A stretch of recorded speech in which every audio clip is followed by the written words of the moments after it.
This is Remote Ruby. Have you any remote idea to the meaning of the word? Live from Denver at RubyConf, we're recording a big podcast crossover episode. I'm Gemma Isroff, one of the co-hosts of the Ruby on Rails podcast, and I'll be moderating this panel.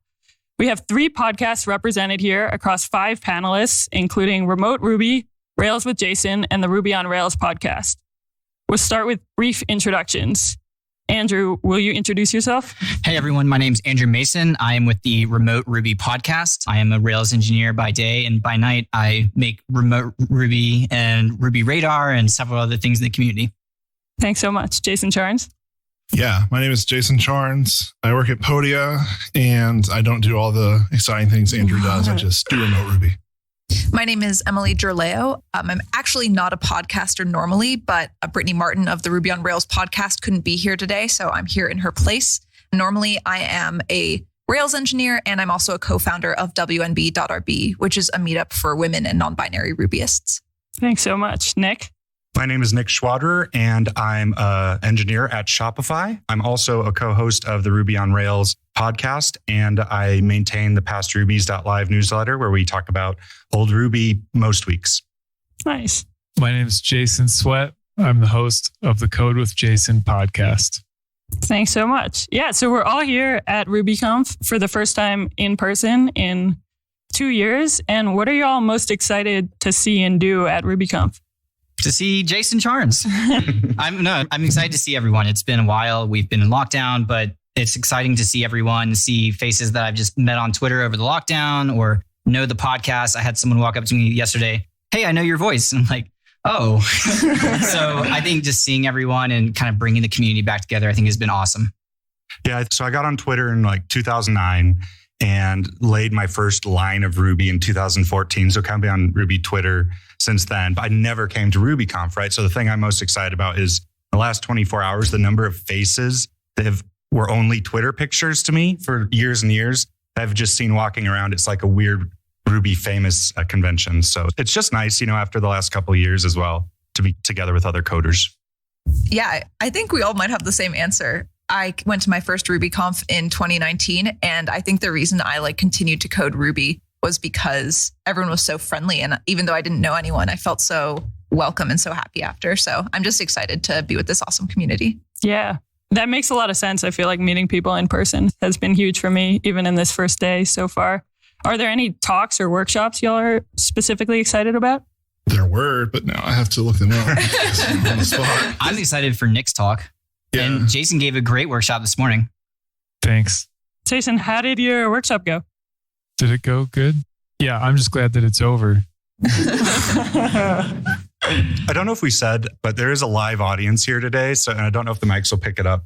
Just figured that's fun to share as well, because I remember listening to live podcasts at prior conferences, and it's always kind of a treat to just have that it's live vibe and be able to share that with the community too.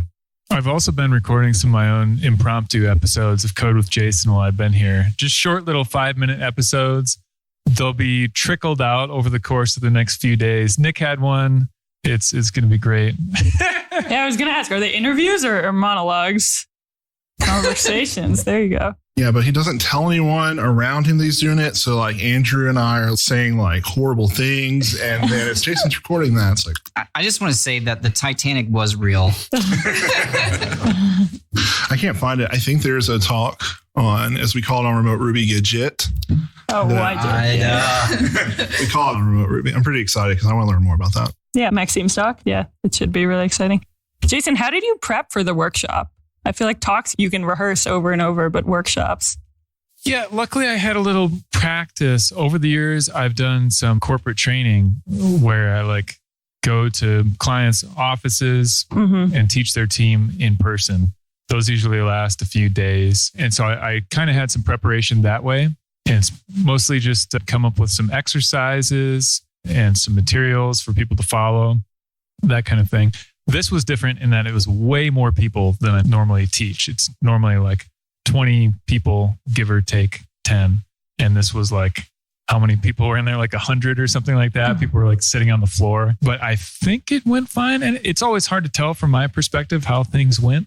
Sometimes I think it went great. and it went terrible. Sometimes I think it went terrible and it went great. So I really don't know, but it seemed good. Well, we're getting a lot of live audience nods and thumbs up and smiles. So judging based on that, it looks great. And Nick, you have your talk coming up soon? That's right. Yeah. So I have the pleasure of being like the last day towards the end of the afternoon. So you get that joy of spending the entire conference thinking about giving your talk, right? Everyone's like, I want to be the first slot. And after a few years of speaking, I used to have that mindset of I want to be the first one. And then I can just, let my hair down and enjoy myself.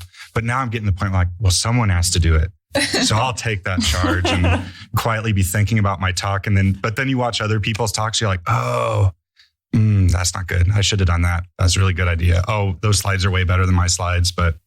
And just on the question of talks, there's so many, because I think this year, is it about 4 in parallel at times? And there are definitely slots where I'm, ones that I'm really desperate to see or double book.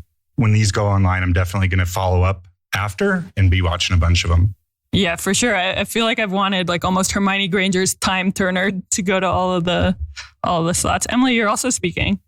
Yes, and I luckily have a slot first thing tomorrow. And so I definitely feel what you're saying, where I'm like, after maybe like 5 p.m. today, I cannot touch that talk and I just have to give it how it is. And then it's going to be over and it'll be great. So I'm really excited for that.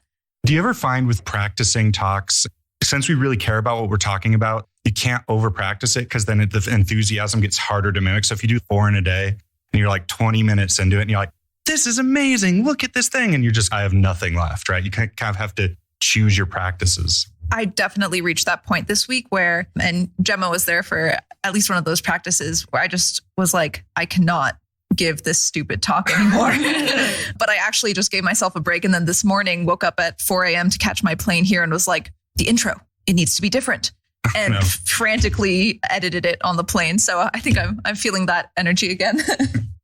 Jason Charns, what are you excited about the Widget talk?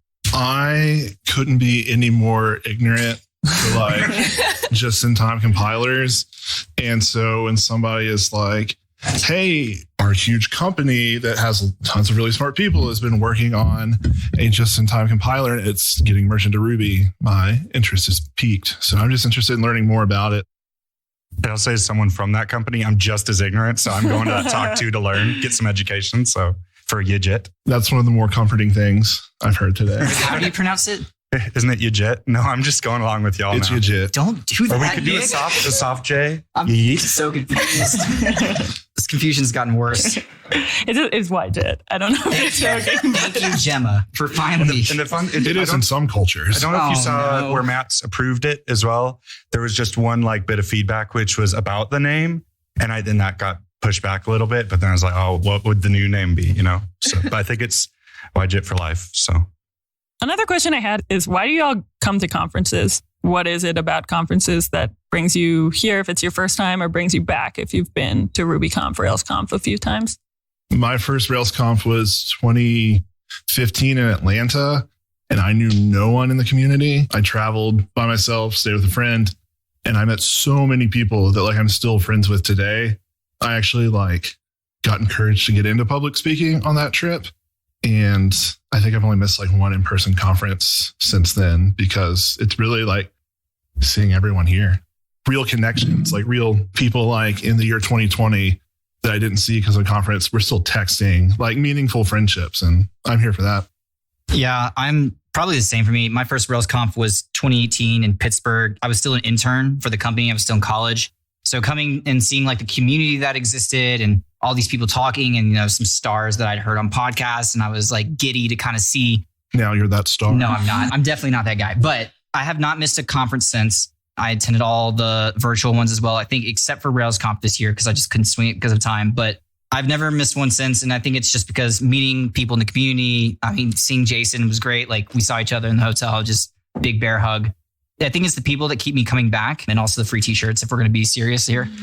I like to come to conferences because you get to see the same people repeatedly. And it's kind of funny. In 2019, I went to a lot of conferences, and I realized at one point that I see my conference friends more frequently than I see my friends who actually live where I live. And it's just great. You're with this group of people who all have something in common with you. So it's really nice to be able to talk about this stuff that we might not have a lot of people at home who are interested in the same stuff. I really vibe with that because I've historically always lived in very rural places. Might be the only Rubyist for many miles, remote or part remote working, right? And this is a great opportunity to go and see others. And then like we'd be sitting, and if you have a sandwich or a drink or something, you're making a joke about something that you'd never make a joke about with your peers back home. So I think that social aspect. The other is leveling up. The last year, I really struggled to just watch talks on my laptop because all my meetings were on my laptop and all of that. And now we're physically here and we're doing it together. So we'll go walk to a room and watch somebody talk. And like, then you really gain a lot of knowledge doing that in the room. And I think it's just fantastic. And a selfish thing is it's another way to see parts of the world I may not come to downtown Denver from Belfast, Northern Ireland casually. So it's good to be here. Yeah, I think it is really interesting, especially it feels like I have a lot of virtual friendships in the Ruby community, especially because of the past year. There's something different about meeting people in person too. To shift questions a little, I know we're all podcasters here. Why do you podcast? Andrew, you want to get us started? I have no friends. This is the only way I can get Jason to talk to me.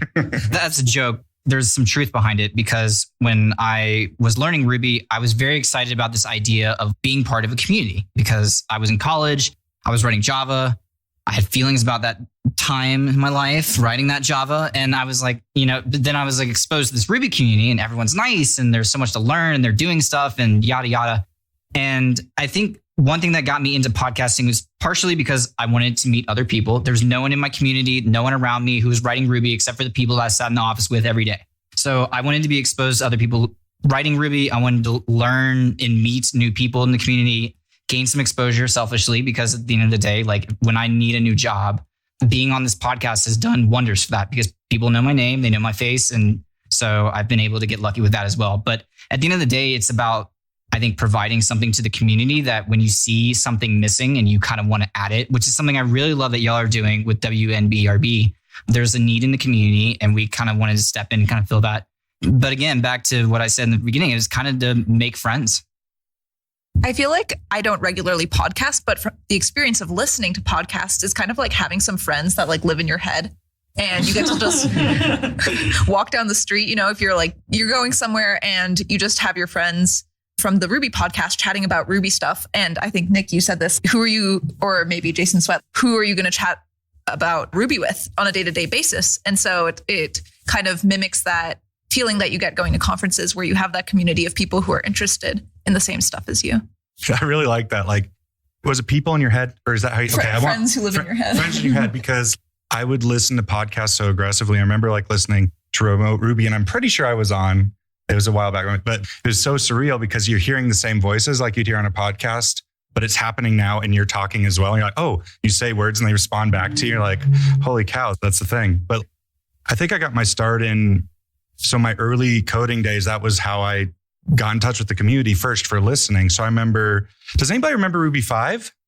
Okay. A couple of my people. So that would have been twice a week, 5 minutes, really tight, nice Ruby podcast that was put out. So I'd listen to that twice a week, and then Bike Shed for years and the Ruby on Rails podcast. And it's just, I had this crazy commute as I was learning to code. So I'd listen to every episode every week. And then I, kind of just was so engaged. All of a sudden it's like, a guest and then appearing more and more often. So now it's kind of nice to, at least put some time in. And it does feel like giving back because there might be people out there now who are in similar situations where a lot of their interaction and value, hopefully, comes from listening to podcasts. And it's not just the technical aspect, right?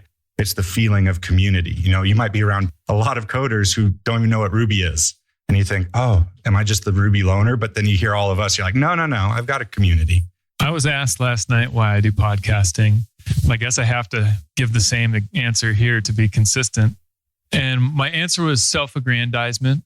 Because, in addition to podcasting, I write blog posts, occasionally make videos, all that stuff. And so I'm just trying to get this stuff out there as much as I can. And I figure the more of these activities that I do, the more each activity will help each other activity, because people might find my podcast and then find my blog based on that. And, I like to sell books and stuff, back to the self-aggrandizement. And so that's why I do all that stuff. That's my candid answer. Yeah, I think to that point also, people have really diverse learning styles, and some people learn really well just listening and others reading. That makes a lot of sense. I'm hearing quite a bit about community and people, which I totally agree with, but I'm curious, do y'all think that part of it is just that we're all doing the same thing, or that there's something unique or special about the Ruby community? And if so, what might that be? There's definitely something special to it. Something that came up, I think, at breakfast this morning is just a non-language X factor. It's been talked about a lot. I'm not judging people who aren't Rubyists, but I have coded elsewhere and with other backgrounds. And the community in tech isn't homogenous. They're not all the same. They're very different. And some parts of it are quite nasty, if I'm honest. And I'm not going to pick a language or anything. But generally, there's been this thing that's kind of packaged up with Ruby, with the big people who are involved with it from the early days. It's kind of stuck around. It feels like it's still here decades later. You know, Minneswan was such an early thing. Mats is nice, and so we are nice. And I've always felt welcome. Like even when I was early days, and I knew the least amount of my career, you know, so many people would be so far above me. I'd never judge me, and it treated me very well. And we're all excited to be together, right? Some folks here probably have had, you know, other community experiences. So maybe I'm doing too broad of a brush here, but I think it is pretty good community. One of the first things, like, I was pretty open about the Ruby community was I have mental health things go on, like anxiety, OCD, stuff like that, ADHD. And no one in this community, I mean, at least to my face, has ever except for Andrew, has been like rude about it. Or like, in fact, most people are actually really empathetic and want to learn more. And that was the thing that really like made me latch onto it. And like, I struggle a lot with like, I don't know, kind of socially awkward, and people are just very accepting of me. Like, I don't know, it is special. And I have not experienced that. I haven't been in other languages like communities, but just other communities in my life, I haven't experienced that like I have here. Yeah. And I think something to add on to that is whenever we talk about mental health on our podcast, people message us a lot and they're like, hey, thank you for talking about this. I also struggle with ADHD. I talk about that a lot. And I feel like I meet a lot of Rubyists who also struggle with ADHD. So it's been great to kind of like meet people from that kind of community too, inside of the Ruby community, and kind of find almost like my tribe of like, oh, you guys like squirrels too. I just want to call out for you folks, like Remote Ruby, I think has done a huge amount to normalize. I mean it. I'm not using that as a buzzword. Genuinely normalize these discussions. And for so many people that you probably won't ever message you, you know, who may have their things that like, oh, wow, like these people I really look up to and love listening to are talking about this. I'm not alone, because it's, as you know, some of these things can be very lonely. And if you just see all these people around you who are going to conferences and like succeeding, you might think that it's just you. So I think honestly, you've probably empowered more people than you know. So thank you. Well, I really appreciate that. To your earlier point also about filling a need within a community, I think that seems to me like, especially because people weren't really talking about it, a clear need that you both have filled, which is very wonderful. I have one more thing I want to add about that too, like the community being special. Like my wife we had a baby in June. She was in the hospital for like 2 weeks before.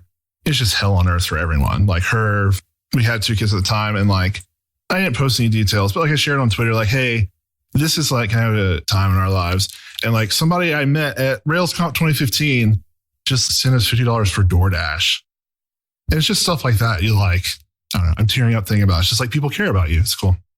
No, it's incredible. And I think it is a huge privilege just knowing even this episode is going to go out to all the people it does, to really, for everyone to be able to hear how much small acts like that can make a big difference in even the lives of the people you might really look up to or something like that.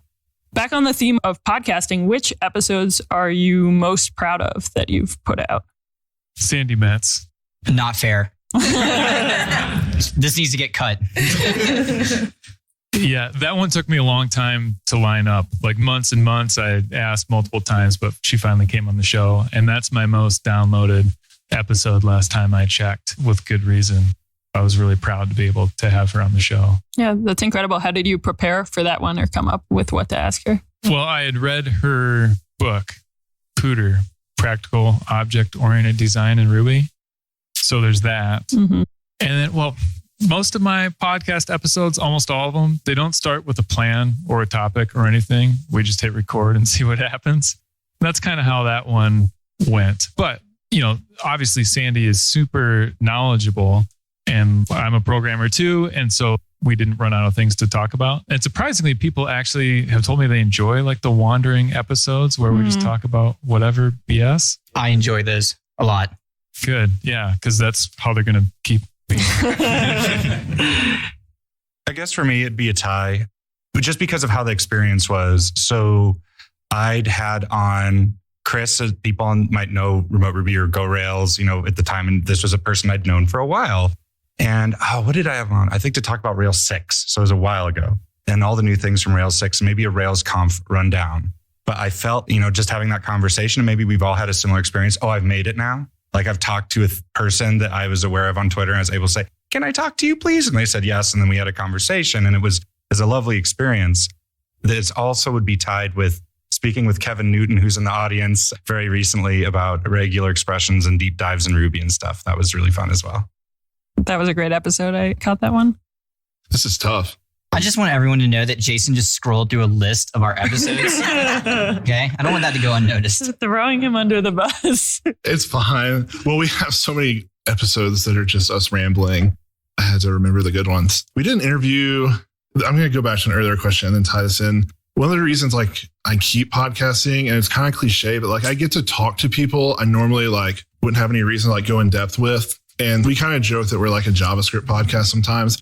But we did an interview with Adam Lathan of Tailwind a couple of times, and that was really insightful. And then we did one with Mike Perham that's also real high on my list of just favorite ones. Yeah, I think we did a really good one with our Nesto tag worker at our 100th. That was great. And then I don't know the episode number, but when Chris wasn't there and Jason and I had a really intimate conversation about mental health and ADHD. And when I look back, I think I'm most proud of that one. But I mean, I've also been on the Ruby Blend and Ruby Rogues in the past. So there's some episodes back there. I really liked what we were doing with the Ruby Blend. I'm sad it had to die, but there were some great episodes in there as well that I'm proud of. I just want to real quick echo something that Jason said, which is being able to talk to people who otherwise would have no reason to want to talk to me. Why would Sandy Metz ever talk to me ever for any reason other than I have a podcast? And then you have those people on your podcast and then we see each other in person and it's, hey, we know each other now because of the podcast. And that's honestly one of my favorite parts about it. I will say also for people listening, I've definitely just hit up people out of the blue without a podcast to hide behind to talk to. And they're usually they usually will talk to you if you have something specific you want to talk about. How do you think about diversity of folks you bring onto the podcast? I hate that about ours right now. I think that's something that we've really been trying to focus on a little bit more. And it's something that I've been thinking about because I also run the Ruby Radar newsletter. How do we bring in these people who are from more diverse backgrounds, who aren't as, they're not quote unquote famous in the Ruby community, but they have something amazing to share. And I know those people exist and I'm trying to find them. But I think really the hard part is a lot of those people are not comfortable coming on the podcast to talk about it. We have many people that we're not going to name, but that we've tried to get on the podcast and they're like, I just don't think I'm right for it. That's fine. And regardless of the reason, we respect that and that's fine. But it's hard to get some of those voices in. That's not an excuse by any means. We're definitely trying to do that more and more. And look, if you want to come on our podcast, please just message us. We would love to have you. If you have something interesting to say, no matter who you are, you can come on within reason. Thanks for saying that. Yeah, I think it is a bit of a vicious cycle of if people don't hear people who might sound like themselves or have similar backgrounds on podcasts, it can be incredibly intimidating to go onto podcasts and then the voices are just always still the same. So I really appreciate you putting out that offer. And I'm sure Ruby on Rails and Rails with Jason would both echo that sentiment. Well, that's why I like the Ruby Blend so much, just because Ron was from a diverse background. He didn't look like Nate and I. So having him on we were able to kind of do that. And we were trying to bring on more diverse people. And that was really the focus of that show. So, we don't always do interviews on Remote Ruby. Sometimes it's just us joshing. But yeah, again, just to echo what Gemma said, if you want to come on, you have something interesting to say, please just message your favorite podcast. I want to take a moment to thank our sponsor, Honeybadger.io. One of the things that's really tricky about error monitoring is that when you get an error, it could have come from anywhere. It could have come from a background job or a user doing some weird thing. They have JavaScript turned off. You never know. And so you might get these stack traces, but you might not know how to debug them. And that is really a pain in the butt. So Honeybadger has a really cool feature called Breadcrumbs, and you can integrate their client-side and server-side libraries so that you can track what was going on when an error occurred. So for example, you have a front end, it has a button to go sign up. Your user clicks that and it makes a post request to your API, and your API has a failure response, and then your JavaScript has an error because, well, something went wrong on the back end. Well, what's really cool is that you're able to track all of that with Honeybadger and see the steps that actually happened in the browser and the server side. So you can go replicate those steps and try it yourself and actually replicate those errors and actually solve the bugs. And that is super cool, because if you're just trying to look at the stack trace and you don't know what happened that led to that, it's really tough. So Honeybadger can really save you a bunch of time. I think that is one of my favorite features that they offer. And, you know, like we've said before, they have check-in monitoring. So if you've got cron jobs or like regular scheduled background jobs or anything like that, you can have those check in with Honeybadger and make sure that they're running. So you can feel confident that, yes, your cron jobs actually are running. So that's it. I just wanted to give them a shout out. We love Honeybadger, and they've been a long, long time supporter of everyone in the Rails community, and they will continue to be. So check them out. They've got a generous free tier. There's really no reason not to use them. One thing I'll say, I don't know if folks have been listening for a while, but the Ruby on Rails podcast started in 2005. So it's been around for a minute, and it's had a few different eras of hosts over time. And it was getting, there's about a year or two, it was kind of not every week. And then there might be a couple months gap. And then Brittany came in and took it over. And I think Brittany is now the longest running host. So has the biggest long-term impact. And I feel, I just want to put this on the record, that she's been stellar with the lineups and the people that she's gotten onto that podcast over years now, all sorts of backgrounds and also experiences, because that's something that we observed is a lot of juniors might be terrified and the imposter syndrome. So we're like, let's get them on, like, let's have a conversation with them. And I think Brittany's done fantastic. Just to echo that real quick, I'm so jealous of Brittany because she's one of the best interviewers I've ever met. She's awesome. So good. And I just want to be like that so bad, but I don't know why I can't do it. But she's an excellent interviewer. And I think that's what I really admire about her. Yeah, I want to echo that as well. And I think my first experience ever being on a podcast was when I had a talk that was supposed to be at RailsConf 2020. We all know what happened there. But once the schedule came out, Brittany reached out to me and she was like, hey, do you want to come on the Ruby on Rails podcast? And my partner can verify this, but I like very near passed out when I read that Twitter DM because I was like, nobody knows who I am. And if this conference did happen, I don't know if anyone would show up to my talk. And the fact that she thought that what I was speaking about was like important enough, even though I was, you know, a random junior-ish engineer, to invite me on her pretty popular podcast was like very meaningful to me, and like definitely gave me the confidence to do more public facing things going forward. Brittany is like, no pun intended, a gem in this community. Like she actually like sets this stuff up that we do. And she's just such an inclusive person and a caring person. And I also want to say, so the first time Emily and I met, we were both on this podcast, platform.sh. We didn't know each other. And like, but we just got on there and we talked about what makes Ruby special and things like that. And you were so amazing on that podcast. That's so sweet. Thank you so much. I also had an amazing experience on that podcast and was just like, Jason is so nice. I was so nervous because you seem so legit. And I was like, compared to me, got some stories. I don't know. I don't know anything. But then in addition to being legit, you were also very nice and welcoming. So I also had a great experience. I appreciate that. I actually found out on the last podcast that he invited you, but then never followed up with you. And I audibly yelled at him. Yeah. Yeah. It's actually, well, this is awkward. But yeah, that's what I was going to bring up after this. So thanks for that. You're welcome. We're looking for a new podcast host. Available. What happened to Chris? So we do have a live audience with us today, which feels like a real privilege to be able to record in front of. I clearly cannot see behind me. So if you're behind me, I'm just going to try to keep looking that way. If you want to raise your hands and we'll get going that way. So Kevin Newton asks, podcasts are one of his favorite ways to stay on top of what's going on in the Ruby community. So as podcasters, how do you all stay on top of what's going on in the Ruby community? A really complex RSS workflow that no one wants to know about right now, but I would love to talk about later. It's in-depth and nerdy. Okay. It's kind of embarrassing. So I'll just publicly thank Peter Cooper for doing Ruby Weekly, because we record on Friday. So usually we just pull up Ruby Weekly like, hey, what did we miss this week? But there are episodes where we don't have a topic. We just wing it. And those are dumpster fires. No, those are our best.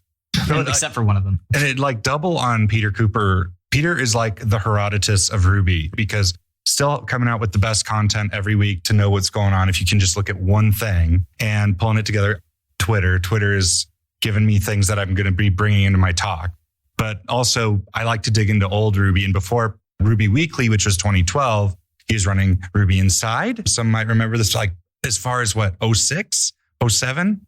So literally all online still, like the weekly, what's going on in Ruby. So even if you want to look at the old stuff, it's a really good place to go. I actually don't really stay up to date, which is maybe not great in certain ways, but I honestly don't value staying up to date that much. And instead of following news and stuff like that, although I certainly subscribe to Ruby Weekly because it would just be like, why would I not? But I like to read books and like go back to that older stuff, because there's a lot of stuff that's been around for decades that a lot of people ignore, myself included. There's still so many technical books that are like classics that I haven't read yet. And so I try to go back to those and balance that with a little bit of, because there's a lot of new stuff. There's so much stuff that I could potentially learn, but I only have so much bandwidth for learning and I can't learn it all. So it's like a tiny slice of new stuff, but then I try to do like 80% old stuff. That is really interesting. I feel like people take that approach with movies almost too, right? Like there's always content, or music, always content coming out. And also it's important to learn the stuff that's come out in the past. We're ready for our next question. So Drew Bregg is asking us, he said, we mentioned earlier in this recording that a great way to get on a podcast is just having something interesting to talk about. How do we as podcasters think through what might be interesting to talk about, or what that might mean? Honestly, my least favorite podcast episodes are ones where somebody has like a thing that they want to like preach about or something like that. And the worst is when somebody has like something to promote and they invite themselves on my podcast and they're like promoting a thing. Luckily, that doesn't happen very much. But my favorite ones are ones where we just talk about some thing that they worked through at their job or something like that. Like service objects? Like service objects. But I had Dana Kachubek on the show. That has not aired as of this recording. But we just talked about like stuff that she was doing at work. It was just like a conversation that we would have if it wasn't being recorded. Those are my favorite ones. Yeah, I want to echo that and say like the same goes for articles you might want to write or conference talks you might want to give. The bar for what other people consider interesting is way lower than you might imagine, because with anything that you learn or think about, your take on it is going to be entirely unique because you're a unique person. And so I don't know, but I think, hey, I read this book and I have some thoughts about it is like a pretty cool podcast episode. So yeah, I would say if you are a person who's capable of thinking about something that is remotely related to a podcast you're interested on going on, then reach out to the people who host it. And to kind of go back to the specific question of like, how do we know? There's a bit of intuition. We know our audience. We talk to y'all, like some of y'all are our audience. Like we talk to y'all on Twitter. We know what y'all like. The other part is selfishly what we're interested in. I think that may be the majority of them. Oh, well, I'm really interested to talk to Mike Parham about Psychic. So there are a lot of those episodes where we're fulfilling a need or something that we're interested in. And I think those end up really great. And the other thing is, sometimes Brittany has a guest on and I'm like, oh my God, she killed that. We have to get that guest. So there is a degree of like guest swiping that goes around. And also, if you like reach out to someone to be on a podcast and they're like, no, like it doesn't necessarily mean that. It just means maybe it wasn't a good fit for that podcast's audience. It's not necessarily like it's a bad topic or it's not interesting. I will say we get emails. It's like, I'm so-and-so secretary and they would be a great fit for this podcast. And I'm like, nope. Wait a second. We love remote Ruby, especially this episode. It's like copied one. It's like we think this crypto topic would be very like relevant. And it's like, yes, we do talk about crypto a lot. So, and like going to the other side from the perspective of the guest or the person who's interested in being a guest. Personally, like being on this side, I'm like, anyone's qualified. Please come on, talk about, even if it was just like an unscheduled.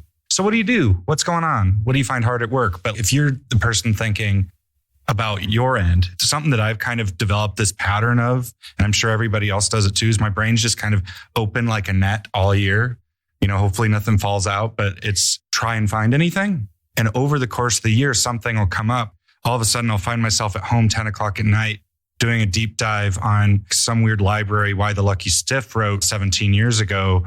And I'm like, what is going on? This isn't my job. And they're like, oh, maybe there's something to capture here. And then you're like, maybe I should kind of track what I'm getting up to tonight. And then maybe you kind of put together a few code snippets and maybe you write some words around it. And then you put it into a blog post. I've written a blog post about even just a flag that you pass to RSpec. You know, it doesn't have to be a huge epic.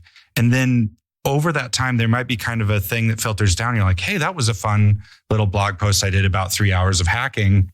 And then that might give you a little more confidence to have a lead in, say, hey, I just wrote this and I'd like to talk about it. And then that also feeds into like, if you're thinking over the course of the year of submitting to CFPs for conferences and something to talk about, that's also a great lead in. So I'd just kind of say, as you're going through this conference, and if it's something that's on your radar, and again, I think everyone's... Your Ruby radar? My Ruby radar. I think y'all are qualified because I've been both sides. But if you want something to bring, just don't think about it today. Just keep your brain open and then kind of try and catch yourself when you're doing that deep dive into something really interesting. This is so unrelated, but I just have to say it. If anyone wanted to record like a 10 episode podcast on the story of Why the Lucky Stiff, I will fund it. I will fund that as well. Because that story was before my time. It's so fascinating. So if you want to make a story about Why the Lucky Stiff, apparently there's some big bucks that could be handed your way. My email is nicholas.schwatter@gmail.com. So just we'll be in touch. If you email me, I will not respond. So email Jason. It's turning into an auction room. I mean, I think all of those points were great in response to your question. So we have a question from Brandon Weaver, which is, who are your Ruby heroes, folks you really look up to, either ones you've had on the podcast or not? And who are folks up and coming in the Ruby community who you're really paying attention to? I have several that come to mind, but I'm going to try and limit it to under an hour. The first one may seem obvious, but Aaron Patterson, he's like a two-part because he's so intelligent. He goes so deep into Ruby, and I love that. But also if I'm having a really bad day, he'll tweet a pun and it really does legitimately cheer me up. So he's kind of hero to me. And then I will also say that I know we keep harping on it, but I think the WNBRB stuff is amazing. And I think it's really good for the community. So I would say that that is something heroic. Thanks so much for saying that. My Ruby heroes, I have so many. I'm going to try to just name a couple.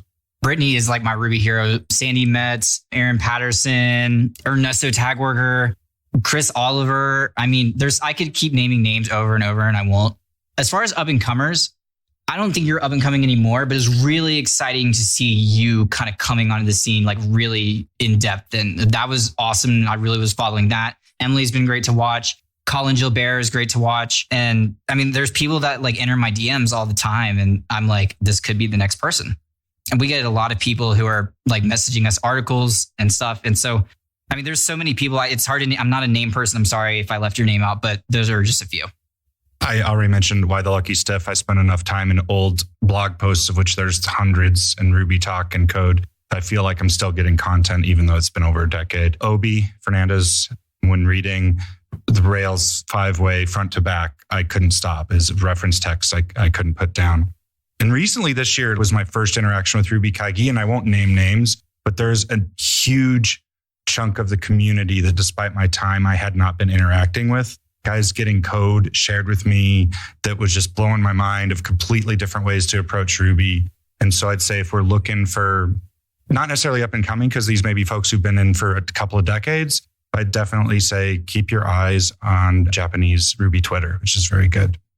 My Ruby hero would also definitely be Obi Fernandez. I actually worked with Obi. He was my boss at one of my past jobs. And he is just so smart. in more ways than one, in a really technical way too, but also just like linguistically. If you read the things he writes, he just has such a command of the English language, which I found really impressive, because when we get dealt our hand as far as like what kind of brain we get, some people are really technically strong, some people are really like artistically strong and stuff like that, and Obi is just like all around smart in so many ways. And so it was really great to get an opportunity to work with him and learn from him directly a little bit. And then up and comers, even though Gemma has already been said, that's who I was going to say too. Because it's like one day I didn't know who you were, and then the next day you were everywhere. And then I talked to you on my podcast, and I'm like, wow, this is going to be a person to watch. When I was a newcomer and I was like, I'm going to write a blog post, it was just like, here's how you install Ruby. Like the 1500 blog post. You're like, here's how we go really deep into Ruby. It's amazing. So it's intimidating. I don't mean it to be intimidating. Thank you so much, so cool. guys. I do have one more person I wanted to add real quick. Andrew Arcane. Andrew's not real like active on Twitter, but there are so many gems that come out of that one human being, and they're like super high quality. And so I have this problem. I wonder if this has been solved. And it's like, this has been solved and it's perfect. Yeah, I also wanted to add one more because I forgot. And I've mentioned this before, but Jason Sweat discovered me. The first podcast I ever did was with Jason. He encouraged me to do more. So I am here because of Jason. I want to go back to the Gemma train. Let's get I'm blushing too much. No, seriously. I think one of the highlights of my year and maybe my life has been founding WNB.RB with Gemma and like getting to work with her. I think the professional and like friendship relationship that I have with her is like the most fulfilling that I've ever had in my life. She's an excellent human. So Ruby Hero for sure. She is bright red. I'm so sorry. I had to say it. The other person I wanted to mention is actually the person who asked this question, Brandon, because I think one thing that you do that I admire so much is how like vocal you are on social media about mental health and like kind of reducing the stigma around that. And so I feel like that definitely when I'm scrolling Twitter day to day makes my experience in the Ruby community also feel a lot more welcoming. And the way that I feel like you notice when marginalized people do, face pushback in the community and you speak up for people. And that's something I really admire, even outside of your speaking and your technical contributions.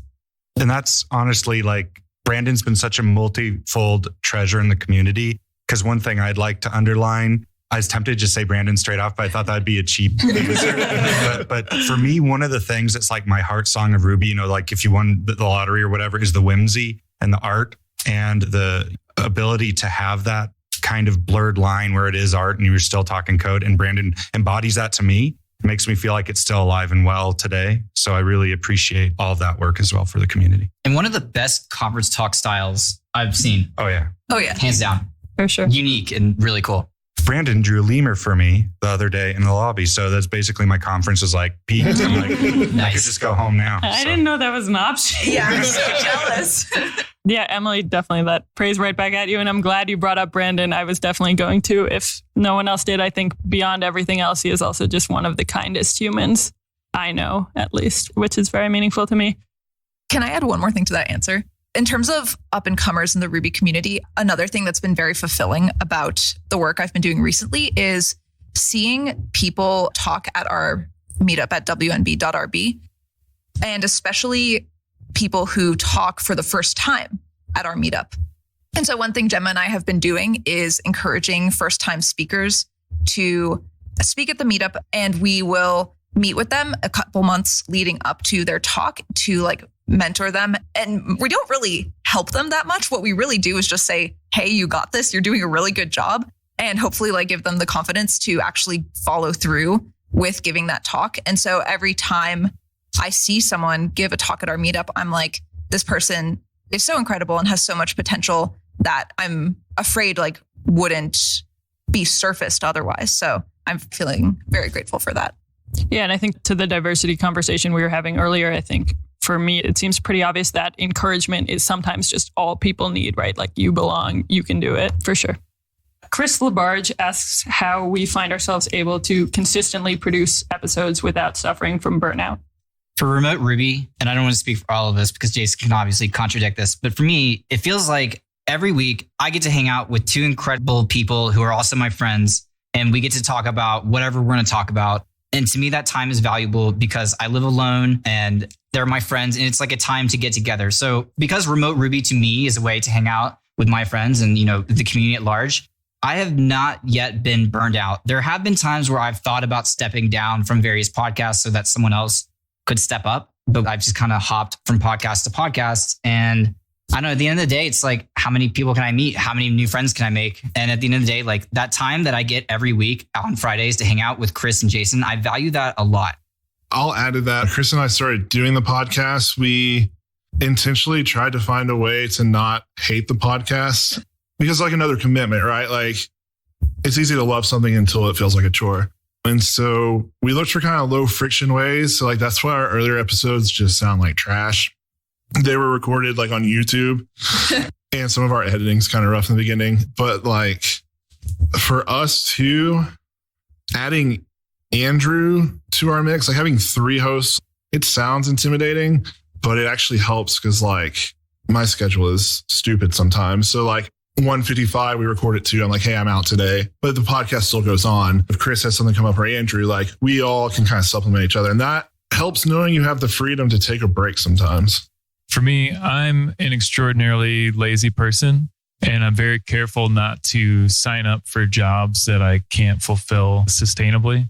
And so for my podcast, I knew from the beginning that I didn't want to do like a bunch of fancy editing and stuff like that. I don't do like that thing where you summarize the episode before the episode and stuff like that. I think it's great to do that. I'm just too lazy to do that. And I know if I sign myself up for that, it might lead to burnout eventually. So that on one side of it. And then on the other side of it, it's super energizing to be able to talk with people on the podcast. Like just all the stuff we talked about before. I get to connect with people who I otherwise would never be able to get to connect to. And then the other thing is every time anybody says something nice to me about my podcast, that sustains me for like a month, which is good because I get almost no feedback on my podcast ever. But when somebody says something, it's, oh, thanks. So that's what keeps me going. So I have the cheat here. So I'm a co-host. That's So for me, that's the perfect answer. That's what we need. There used to be a lot of Ruby-based boot camps bringing people in. There isn't any more Ruby. We're very mature. There's a lot of money riding on a lot of Ruby out there. And that feeds into my thing that I'd like to see improved in the Ruby community is I'd like to keep or even improve the weirdness around the language. I think a lot of tooling and work now that we have billions of dollars resting on Ruby is to make it very homogenous and samey. I don't want to say boring, but very predictable. Whereas if you spend any time looking around, it is a very sharp knife that allows you to author and articulate and make beautiful, interesting things. But we just like lint it to death and just say, this is the right way. And we have a huge treasure trove of ways to write Ruby that we can't because it's our job and it's corporate, right? And I'm not anti-job or anti-corporate, but I definitely like to see more effort in keeping the sharp edge of Ruby and the weirdness of Ruby. I think the main way I'd like to see the Ruby community change is it would be pretty cool, I think, if the Ruby community was 10 times as big as it was and like way more people used Rails than currently. Because like really people talk about this like ad nauseum, but like what framework is better than Rails? There's nothing that's really even very comparable. So I think more people should use that. I tried to stop him. I'm sorry. Sorry. It's not true. It's fake news. I think my addition is I want to see the Ruby community get more diverse. I think that the Ruby community is better than other tech communities, but that doesn't mean that it's perfect or even good by any stretch. And when we look at the people who are doing things that are written about in like Ruby Weekly or talked about on podcasts, it's by and large white men. And I just want to see the opportunities for women and people of color and other marginalized people broaden. But I think that also comes with like expanding the community in general. And I hope that if that happens, that expansion is fueled by the inclusion of people who are not normally included.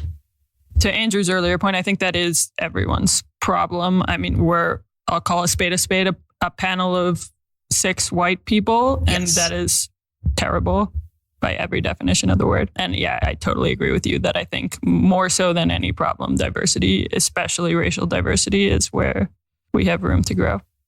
That is all we have time for today. Thank you so much for being our live audience. This was really a pleasure and a privilege to record.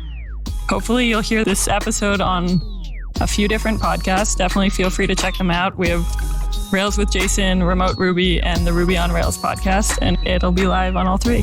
Thanks again. Thanks.